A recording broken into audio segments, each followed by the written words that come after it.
Bienvenidos a la clase de los primarios. Estamos muy contentos porque estamos avanzando durante el año y vamos a estudiar un tema de gran interés porque el tema, la lección que vamos a tener nosotros va a tener mucha relación con las historias que vamos a tener de aquí en adelante hasta el último sábado del mes de junio. Así que vamos a nosotros a descubrir muchas de las cosas interesantes. Es por eso que hemos estado estudiando desde la muerte de Jesús, hemos estado hablando acerca de la iglesia apostólica, el Espíritu Santo, hemos hablado también acerca de la predicación del Evangelio, ¿no es cierto? Hemos hablado también nosotros acerca del ayuno que Dios quiere que nosotros hagamos, ¿no es cierto? El servicio. Hemos hablado acerca de la esclavitud que había en la época de la iglesia primitiva, que era la iglesia que Jesús estableció después de su ascensión. Hemos hablado acerca de la experiencia de un esclavo cristiano y un amo cristiano. Y ahora vamos a entrar a hablar nosotros acerca de uno de los últimos, el último de los discípulos que fue Juan, ¿verdad? Juan, quien escribió el libro de Juan, las tres epístolas de Juan y el Apocalipsis. Entramos al servicio, servimos el eslabón del servicio que dice servimos al obedecer a Dios y ayudar. El título es Escogiendo la palabra correcta. Cuando nosotros leemos la Biblia, a veces tenemos que dar cuenta que la Biblia fue escrita no solamente para nosotros que que estamos en los últimos días de esa tierra, sino fue escrito también para la época, ¿no es cierto? Es porque muchas veces se utilizan, hay palabras, expresiones, que se usan que en aquella época podían ser comprendidas. Por ejemplo, la palabra esclavitud. La palabra esclavitud en esa época era conocida. Para nosotros, para los niños de hoy, la esclavitud no tiene un sentido porque no tienen una experiencia con la palabra esclavitud. Entonces, para ellos un esclavo no suena. Entonces, es entre otras palabras. Por ejemplo, la lepra. La lepra. Hoy día la lepra no es conocida por los niños, pero en la época bíblica era muy conocida hasta en el tiempo de Jesús. Entonces, pero hoy día la lepra no tiene un sentido, no es conocido. Así que vamos a hablar acerca de Juan, Juan el discípulo, y vamos a hacer una actividad con los niños. Este es un juego donde los niños van a usar la Biblia para descubrir qué dijo Jesús acerca de él. ¿No es cierto? Vamos a ver qué es lo primero que dijo Jesús de él para luego llegar a lo que Juan explicó de quién era Jesús. Juan empieza con el versículo, dice, en el principio era el verbo y el verbo era con Dios y el verbo era Dios. Ahora, para nosotros verbos es la acción, ¿no? Es a veces muy importante que nosotros aprendamos sepamos la opinión que la gente tiene, ¿no es cierto?, en cuanto a nosotros eh, o a lo que es importante, ¿no es cierto? Pero este Evangelio de Juan fue escrito por alguien que fue muy cercano a Jesús. Fue uno de los dos primeros discípulos de Jesús y es el mismo que se describe como aquel a quien Jesús amó mucho. Ahora, Juan fue un discípulo de Jesús, fue el que Jesús amó más. Eh, Vamos a ver algunas características. Anduvo con Jesús durante los 3 años y medio de su ministerio. En la noche más sagrada de todas las noches, en la noche de la Santa Cena, él dice que se reclinó su pecho sobre Jesús porque era su amigo, era una costumbre que un amigo muy allegado podía acercarse, echarse en el hombro, ¿no es cierto? Eso no era para los hijos solamente, sino para los mejores amigos. Permaneció junto a la cruz de Jesús, llegó inclusive a entrar al sepulcro de Jesús cuando Jesús resucitó y él también le dice de Jesús que es el mismo Dios. Ahora, eh, para algunos de nosotros, el verbo de Dios, en el principio era el verbo y el verbo era con Dios y el verbo era Dios. Para algunos de nosotros esta representación no parece tener un gran significado porque es una verbo. Verbo es cantar, saltar, reír, llorar, orar, congregar. Pero hay que recordar que Juan no está escribiendo solamente la Biblia o la carta, no está escribiendo solamente a las personas, eh, a personas que como nosotros que recién hemos conocido el Evangelio, sino también estaba escribiendo a personas que conocían, habían conocido a Jesús. O sea, la iglesia, había tres iglesias en la época de Juan. La primera iglesia era la iglesia pagana, que adoraban al sol, la luna, las estrellas, a Diana, a Osiris, a diferentes dioses. Era la iglesia pagana. La segunda era los judíos, que adoraban a Dios, pero no aceptaban a Cristo. Eran dos religiones. Y la tercera que apareció después de que Jesús asciende, que eran los cristianos, que creían en Dios, en el Dios de los judíos, pero aceptaban a Jesús y al Espíritu Santo. O sea, y ahora Juan cuando está escribiendo, muchas veces de las cartas estaban escritas a judíos que se habían convertido al cristianismo, que habían aceptado a Jesús como su Salvador, y también a otras personas de otras denominaciones, ¿no? Perdón, eran paganos que se habían convertido, judíos. Entonces él escribe y utiliza esta palabra que para ellos era conocida. Y nosotros vamos a descubrir qué cosa era lo que decía. El verbo hacía ilusión a palabras que estaban profundamente arraigadas con la enseñanza del Antiguo Testamento. Se refiere a palabras con las que Dios se revela a su pueblo que se usaban, que los judíos tienen un respeto, que es, por ejemplo, yo soy el que soy. Eso era el verbo, porque para nosotros el pronombre para ellos era, el verbo era yo soy el que soy. En otras palabras, Juan cuando dice en el principio era el verbo y el verbo era con Dios, se refería a que era el yo soy el que soy. Ahora, para pues, nosotros poderlos comprender, hay que recordar que es yo soy el que soy, fueron las palabras que se le dijo a Moisés cuando ve la salsa ardiente, él escucha la voz de Dios y pregunta quién es, yo soy el que soy. En otras palabras, eh, Juan está diciendo que Jesús es el yo soy el que soy. En otras palabras, quiere decir que era Dios. Lo que para nosotros es un pronombre, yo, tú, él, nosotros, él, para los judíos es un verbo. O sea, en esa época era un verbo. Para los judíos, en una sola palabra, como en español, la tendríamos que traducir como JHBH, que vendría a ser Yavet, Jehová, que se usa, es el nombre que mayormente tiene un significado con la relación de Dios. Y como ustedes ven aquí en el video, pueden ustedes ver las cuatro letras que era como se escribía el nombre de Dios. Para los griegos, el verbo también les era conocido. O sea, que Juan estaba escribiendo también para gente griega, romana, que habían conocido el Evangelio de Cristo y ahora eran griegos cristianos, romanos cristianos, egipcios cristianos, ¿no es cierto? Entonces sus antiguos filósofos decían que el verbo era el principio creador de todos los cosmos. O sea, ellos tenían una idea de que pensaban. O sea, Juan trataba de relacionar una palabra conocida que era de gran significado para que ellos pudieran comprender que Jesús era hijo de Dios, era el gran Dios. O sea, él utiliza el yo soy, lo utiliza para que los judíos lo comprendan y también usa para que los griegos comprendan, porque para ellos el verbo era considerado una gran persona. Ahora, Juan es una gran representación divina. Ahora, Juan está presentando un testimonio perfectamente coherente para los dos entornos, porque para los judíos que eran cristianos, cuando él hablaba de Jesús, decía que él era el verbo, se refería a yo soy el que soy, o Jehová o Yahvé. Y para los griegos, esa palabra verbo también tenía un gran significado porque ellos pensaban que el verbo era el Dios más grande, entonces eso era lo que Juan quería tener, ¿no? Ahora,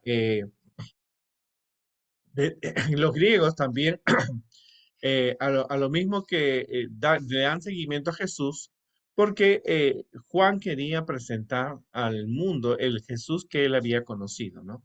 Así que él le da el testimonio, él califica, ¿no es cierto? Él quiere que las personas aprendan y comprendan quién es el Jesús a quien él conoció. a quien él lo vio morir, a quien lo vio resucitar y a quien lo vio ascender al cielo, ¿no? Por eso era que él era el verbo era con Dios y el verbo era Dios. Ahora, cuando él dice que el verbo era con Dios, manifiesta que el verbo no fue creado antes, o perdón, después, no, sino que estaba con Dios.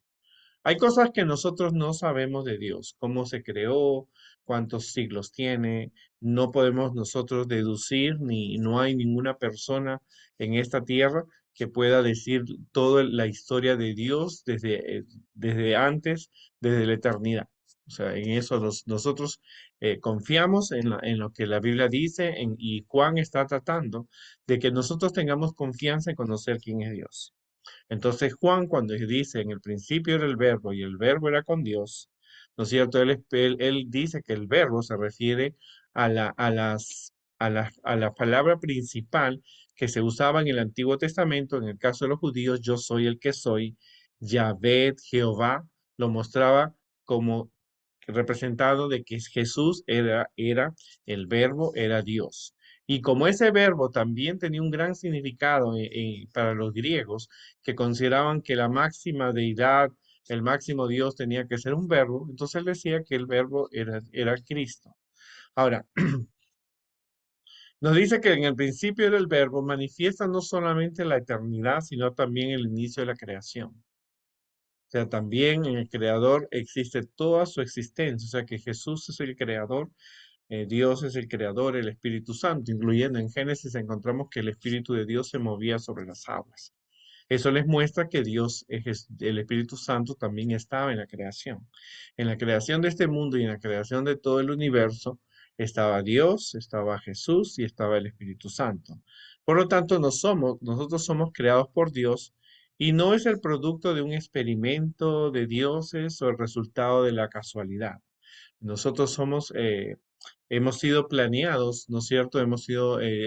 Dios ha tenido un plan para nosotros crearnos, ¿no? Pero al mismo tiempo, eh, hay que entender que hay muchas personas que confunden esto. Por ejemplo, los testigos de Jehová no creen que Jesús es Dios porque creen que Él fue creado para morir por nosotros y entre otras falacias, y ellos creen diferente cosa, ¿no? Eh, Recuérdense que todo lo que nosotros vemos en el universo fue creado por Dios. Cuando usamos el término Dios, tenemos Dios Padre, Dios Hijo, Dios Espíritu Santo, ¿no? Entonces dice, ¿por qué los judíos? Por eso los judíos adoraban un Dios, ¿no es cierto? Pero eran en realidad tres, era Jesús, el Espíritu Santo y Dios Padre. ¿No es cierto?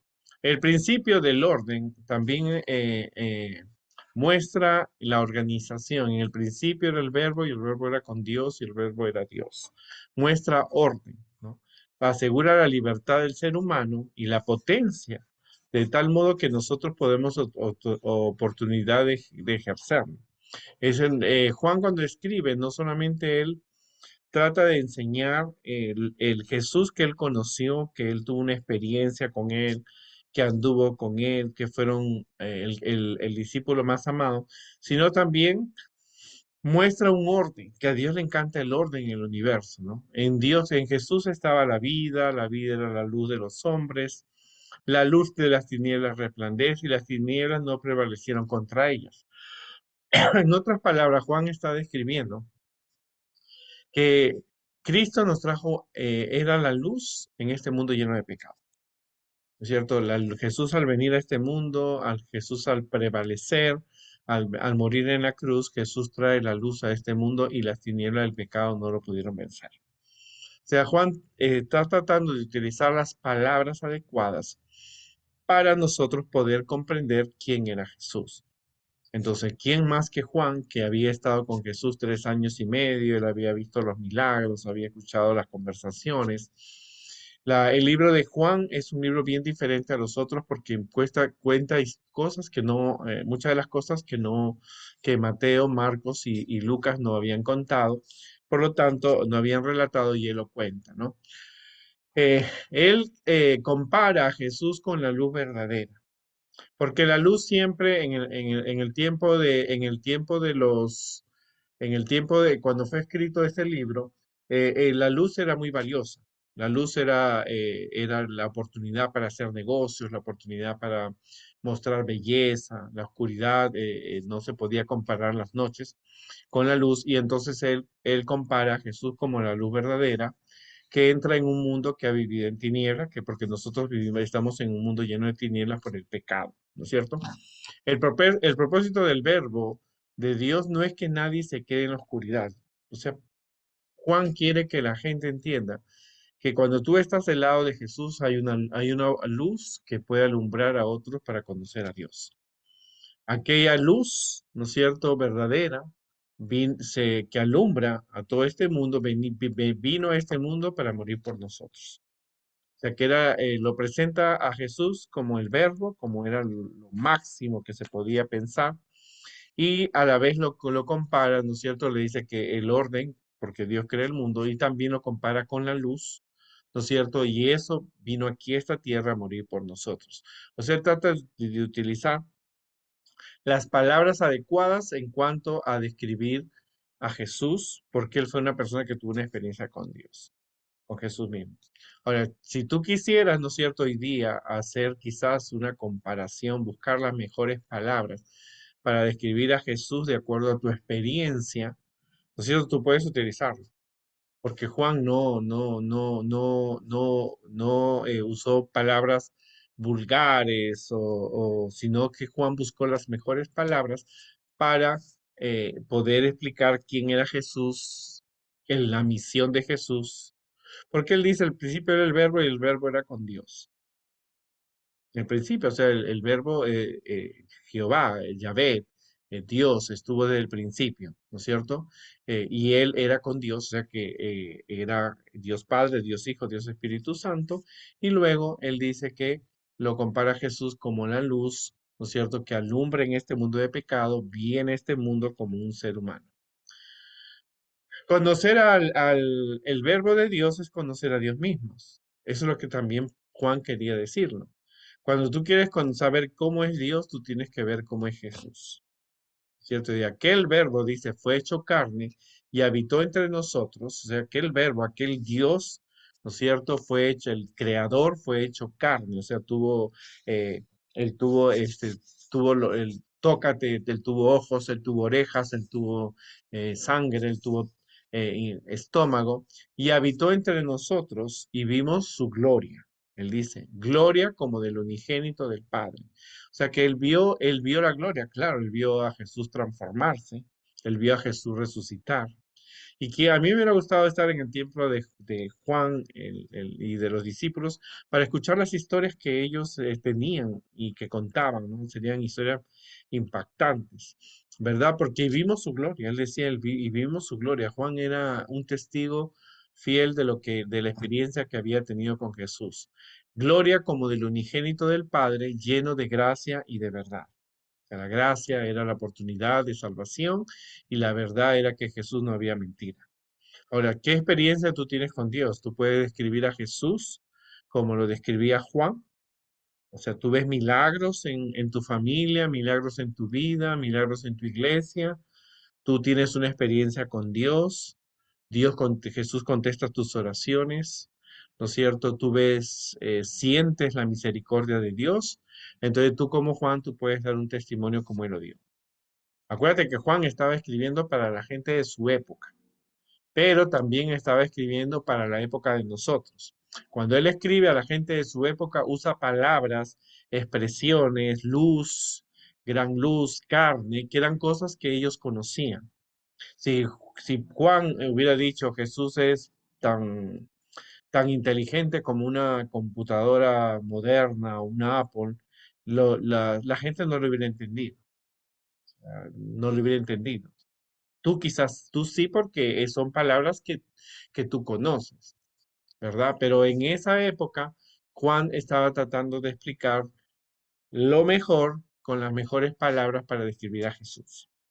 Ahora, tú puedes hacer ciertas comparaciones sin llegar a la vulgaridad o degradar a Dios o usar un sentido equivocado. Nosotros podemos describir a Dios porque es importante que tú como Juan tengas una experiencia con Jesús, eh, sepas decide escribir a la gente, quizás tú escribas historias, artículos, noticias en Facebook, en cualquier área, y tú tienes que decir cómo es Jesús para ti, cómo tú lo consideras, un hermano, un amigo, tu mejor, qué sé yo, ¿no? ¿Qué palabras modernas tú puedes utilizar? ¿Verdad? Jesús lo es todo, es mucho más valioso que el oro, ¿no es cierto? Son para expresiones que tú puedes utilizarla y Juan trataba de explicarlo.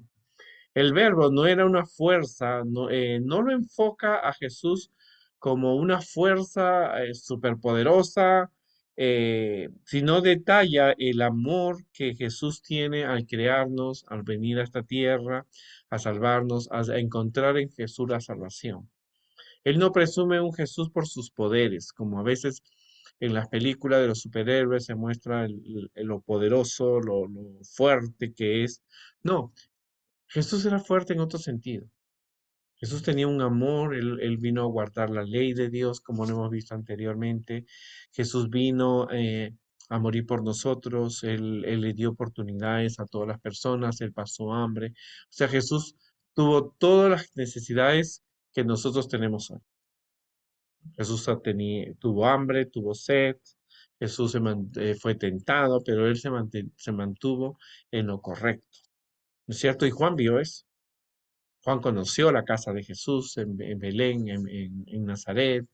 Él estuvo con Jesús, él comió con Jesús, él pasó noches con Jesús, ¿no es cierto? Vio milagros, vio cuando la gente lo trataba de mal, él vio a Jesús sufrir en la cruz, vio la crucifixión de Jesús, él vio la resurrección de Jesús. Entonces, él tenía ya una experiencia y él trató de escribir esa experiencia. Yo no sé por qué los otros discípulos no escribieron tanto, pero a mí me hubiera gustado que ellos también hubieran escrito. Pero Juan quiso, por el amor que le tenía a Jesús, escribir el libro de Juan. Y él empieza usando las palabras correctas, las palabras que podían ser comprendidas, ¿verdad? Juan dio un testimonio de él, ¿no es cierto? Inclusive él cuando empieza en el primer capítulo de Juan, él también empieza a mostrar cómo era visto por Juan el Bautista, ¿no? Y eso es impactante porque Juan encontró las palabras para que él detallara la experiencia que había tenido con Jesús, porque había sido muy cercano a Jesús, había sido un amigo. Pero él también ahí mismo, él incluye la experiencia de Juan el Bautista cuando él dice, este es el que viene después de mí, es antes de mí porque era primero que yo. Aparte de eso, Juan también vemos que él no hace libros solamente de sus pensamientos, sino acerca de quién es Jesús, sino también utiliza las expresiones de Juan el Bautista, ¿no? Entonces, es necesario que nosotros aceptemos a Jesús, no solamente porque es nuestro Salvador personal, vino porque no, sino porque Juan mismo lo había aceptado como su Salvador por la experiencia personal que él había tenido. Él lo llama verbo de Dios, ¿no es cierto? Y entonces es, por lo tanto, el Hijo de Dios. Vas a tener una relación filial con Jesús, ¿no es cierto? Y esto es bien importante porque vivimos en una época donde los jóvenes, los niños, tienen superhéroes, los detallan, los defienden. Yo soy de Spider-Man, yo trabajo con niños de 5 o 6 años en una escuela y dicen yo, Spider-Man es más poderoso que Superman y por aquí y presentan. Pero ¿cuál es la experiencia que tú tienes con Jesús? ¿Con qué palabras tú detallarías la relación o quién es Jesús para ti? Si tú tuvieras que escribir un libro, como le escribió Juan, que deberíamos escribir libros, historias, artículos, de quién es Jesús para ti, ¿cómo tú lo detallarías? ¿Qué palabras usarías? ¿Cómo lo describirías? Juan lo hizo, ¿cierto? Juan era el discípulo más joven de todos lo allí, era un joven. Y él detalla la experiencia que él tiene con Jesús. Y cuando él escribe Juan, Primera de Juan, Segunda de Juan, Tercera de Juan y el Apocalipsis, él describe al Jesús que él conoció. Maravilloso.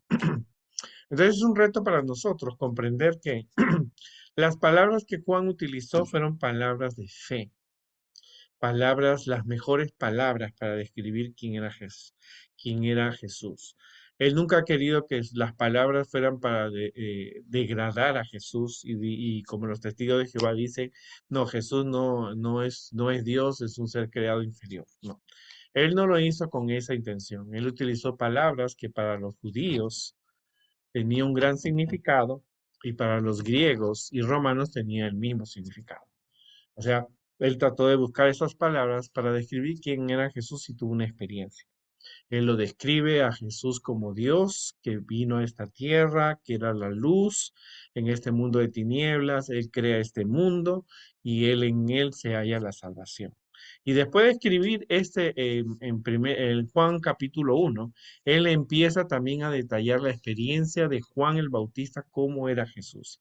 En otra palabra, los dos coordinaban en algo, porque Juan lo describe como Dios que vino a esta tierra, creador, que vino a salvación, que se hizo humano, y Juan el Bautista lo presenta como el Cordero de Dios que quita el pecado del mundo.